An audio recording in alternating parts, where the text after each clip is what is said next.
But first, does the media help or hurt President Trump by incessantly covering his rallies, his tweets, and all of those off-the-cuff remarks? This debate has persisted ever since we elected Donald Trump. This week came an interesting counter-argument, however, from an unlikely source, New York Times columnist Thomas Friedman. And of course, this set off a new firestorm. In his piece, Keep Up the Blanket Coverage of Trump, It Hurts Him, Friedman says, quote, it appears that it's the toxic lying, bullying, and unpresidential behaviors that Trump exhibits most in his rallies and tweets, which we in the media so incessantly cover, that is turning off the very moderate, best-educated Republicans and suburban women that Trump will need to hold the GOP majority in the House, let alone get reelected. So bring on the coverage. The reaction at places like Fox News was, isn't this what everyone said leading up to the 2016 election? What a great idea. Because remember what happened the last time the media covered every tweet, every rally, every word, and every reaction of Donald Trump? When every wink, nudge, cough became part of the media's snarknado? They elected Donald Trump, the bozos. So is it a no-win situation, or if you're the president, no-lose? I want to know what you think. Go to my website at smerconish.com. Answer this question this hour. Does covering every one of President Trump's speeches, rallies, tweets, and utterances hurt or help the GOP and Trump's reelection?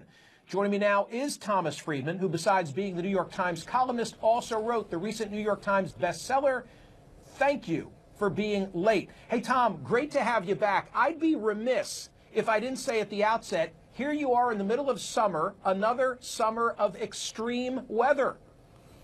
Well, we can talk about that in a second. Let's first of all talk about this whole question of coverage of Trump.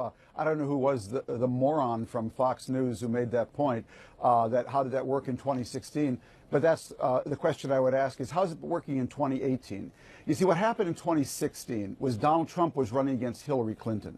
And there, we know from the polling, there were a lot of moderate Democrats, suburban women, independents. There were just enough that in a choice between Trump and Hillary, ready to say, really don't like Hillary, can't vote for her, I think I'll take a chance on Trump. What's been happening since over the last 2 years? Trump's been locked at 43% approval, 43% approval, and around 53% disapproval. And I think one of the key reasons for that, and we saw it in the Alabama senatorial election, we saw it in the Pennsylvania by-election, we saw it in the recent election in Ohio, is that that group of independents, moderate Republicans, and others who are ready to take a chance on Trump versus Hillary are no longer ready to do so because they've got the proof of the last 2 years of his incredibly divisive and toxic behavior.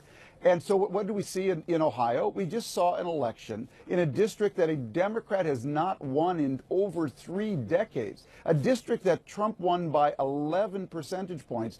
The Republican is now barely leading over the Democrat. It's too close to call by less than 1 percentage point. There's only one way to explain that, and pollsters will tell you that, as I quoted Stanley Greenberg in my piece, that moderate Republicans, suburban women, independent voters are turned off by everything they see and hear Trump doing. They see him tweeting, calling LeBron James a dummy after LeBron James has just built a school for 400 impoverished children in his home state. They see all of that, and the more they see it, the more it reminds him what a despicable person this president is. And I think that's his biggest vulnerability going into the next election.